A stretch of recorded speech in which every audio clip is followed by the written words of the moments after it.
हमारे साथ बातचीत करने के लिए हैं राष्ट्रीय स्वयंसेवक संघ के वरिष्ठ प्रचारक हैं। मुस्लिम राष्ट्रीय मंच जैसे जो संगठन है उनको खड़ा किया है। हमारे साथ बातचीत करने के लिए हैं इंद्रेश कुमार जी। इंद्रेश जी, रिपब्लिक मीडिया नेटवर्क में आपका स्वागत है। लेकिन पूरा देश अग्निपथ के नाम पर राख हो रहा है, जल रहा है। पूरा उत्तर भारत में आप देख सकते हैं, जगह जगह से तस्वीरें आ रही हैं। रेलों को जलाया जा रहा है, ट्रेन के डब्बे, उसके रेल की पटरियों को उखाड़ा जा रहा है, आगजनी की जा रही है, लूट खसोट हो रही है, बुजुर्ग फंसे हुए हैं, बच्चे फंसे हुए, पूरे देश भर में आग लगी है। राष्ट्रीय स्वयंसेवक संघ के एक वरिष्ठ प्रचारक होने के नाते आपके क्या विचार, आपको क्या लगता है ये सब होना चाहिए देश में?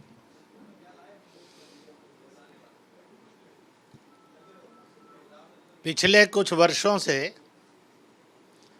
हिंदुस्तान तेज गति से विकास की ओर, शिक्षा की ओर, सद्भाव की ओर और विश्व में एक अग्रणी देश और संतुलन की भूमिका निभाने वाला देश बन रहा था।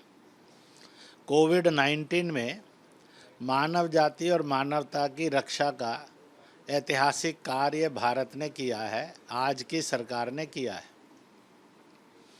उन्होंने आने वाले 2 वर्षों में देश को 10 लाख से अधिक रोजगार दिए जा सकें और सेना, जो इस देश की स्वतंत्रता, एकता और अखंडता की रक्षक है, उसमें बड़ी भर्ती हो और जो सैनिक बनकर जाए वह इतना जांबाज हो कि कितनी भी कठिन हालात आ जाएं, वो उन पर विजेता बनकर उभर सके।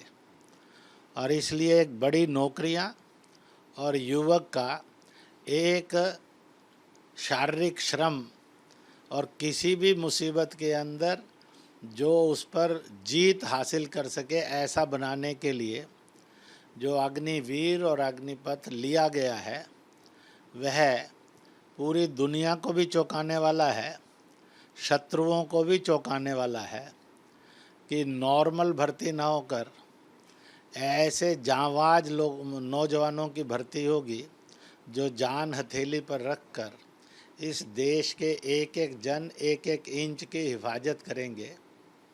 परंतु बदकिस्मती है, देश के राजनीतिक नेता वह नौजवान रोजगार युक्त हो, देश सुरक्षित रहे, विदेशी ताकतें और अंदरूनी आतंकी और एंटी नेशनल ताकतें ये सर ना उठा सकें, ऐसी व्यवस्था आज की भारत सरकार कर रही है।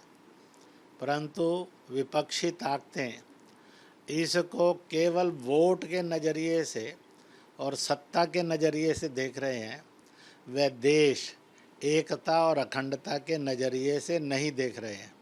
मैं आपके चैनल के द्वारा देश के सब लोगों को, विपक्षी दलों को कहूँगा कि वह देश को तोड़ने वाली और नौजवानों को गुमराह करके भड़काने वाले रास्ते को छोड़ दें और नौजवानों से कहूँगा कि आओ अपने भविष्य को और देश के भविष्य को चमकाने के लिए इन योजनाओं का स्वागत करके स्वयं को तैयार करें और भागीदारी करें।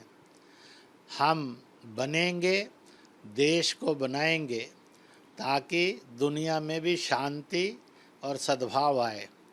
इसलिए एक हिंद, अखंड हिंद, जय हिंद का ये सफ़र है, इसको सब मजबूती से बनाने में जुटें।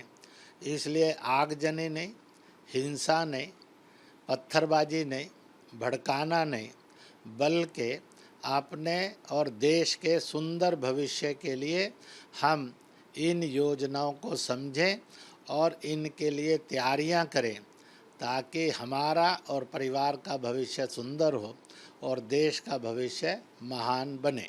लेकिन सीधे तौर पर मतलब आपका कहना ये है कि इसमें सरकार की तरफ से बोला गया है कि 2 साल की जो म्याद है वो भी बढ़ाई जा रही है, 2 साल की उम्र जो है वो बढ़ाई जा रही है। उसके अलावा नोटिफिकेशन भी जारी करने वाले हैं कि यदि इसमें कुछ संशोधन हो सकता है तो सरकार की तरफ से वो शायद करने के लिए तैयार भी है। तो आपको लगता है कि सीधे तौर पर कुछ राजनीतिक दल सिर्फ सत्ता पाने के लिए और कुछ वोट बैंक की राजनीति के चलते बच्चों को या नौजवानों को बरगला रहे हैं, भड़का रहे हैं? मेरा इतना ज़रूर कहना है कि आज देश को अस्थिर करना, कमज़ोर करना और वोट मिले या ना मिले परंतु देश के माहौल को बिगाड़ना, यह अधिकतर काम विपक्ष के अनेक नेता और दल कर रहे हैं। उन्होंने जो जिम्मेवारी का एहसास करके जिम्मेवारी से भूमिका निभानी चाहिए, वह एक गैर जिम्मेवार की भूमिका निभा रहे हैं। मैं इतना ही कहूँगा कि आज जब हर नौजवान के भविष्य को बनाने का रास्ता खुल रहा है, आज जब परिवार एक अच्छा जीवन जी सके, गरीब और सामान्य नौजवान के द्वारा घर में रोजगार पहुंच जाए, ये रास्ता बन रहा है, तो उसको बंद करना, बर्बादी में बदलना ये ना करें। और नौजवानों को, उनके माता पिता और बुजुर्गों को भी कहूँगा कि वह शांति से नौजवानों को समझाएं और पार्टी और विपक्षी दलों को साफ सुथरा जवाब दें कि हम देश बनाने के लिए हैं, मोहब्बत के लिए हैं, दंगे फसाद झगड़े आगजनी लूट मार के लिए नहीं है। यह हमारी ना संस्कृति है, ना ये हमारी जीवन शैली है, ना हमारा ये संविधान है। और इसके साथ साथ ऐसी आगजनी और भड़काने से आज बुजुर्गों को कितना कष्ट है, महिलाओं को, बच्चों को ज़िंदगी कितनी तकलीफ़ में है।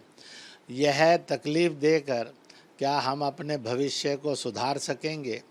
इसलिए आगे बढ़ो और देश को हिंसा से रोककर उसको विकास के रास्ते पर ले जाने के लिए भारत सरकार के साथ कदम से कदम जोड़कर, हाथ से हाथ मिलाकर हम बने और देश को बनाने के लिए काम करें।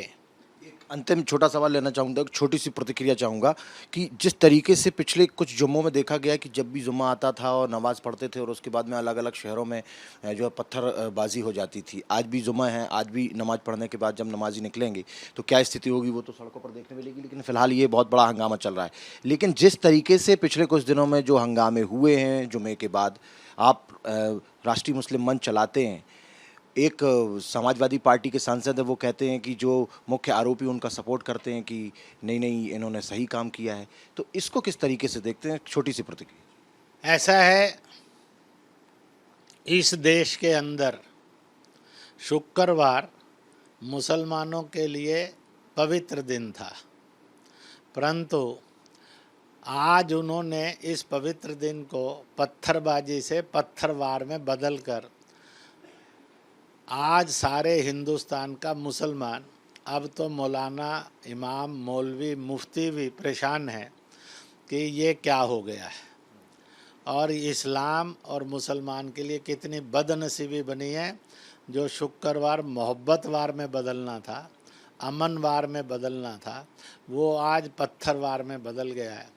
और वह पत्थरबाज बनाने वालों से और पत्थर मारने वालों से सवाल पूछ रहे हैं कि इस्लाम की और मुसलमान के साथ इतने जुल्म क्यों और बदनामी क्यों।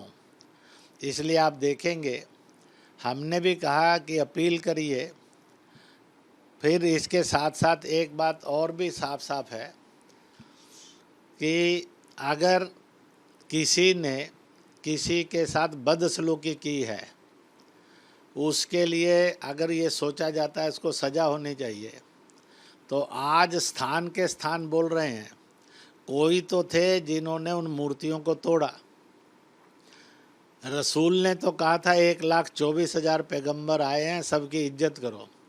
तो जिन्होंने मूर्तियां तोड़ी और जो मूर्तियां तोड़ने को जायज़ मानते हैं, इनकी सजाएं भी तो रसूल के अपमान करने से ज़्यादा भारी हैं और ज़्यादा बड़ा कसूर है।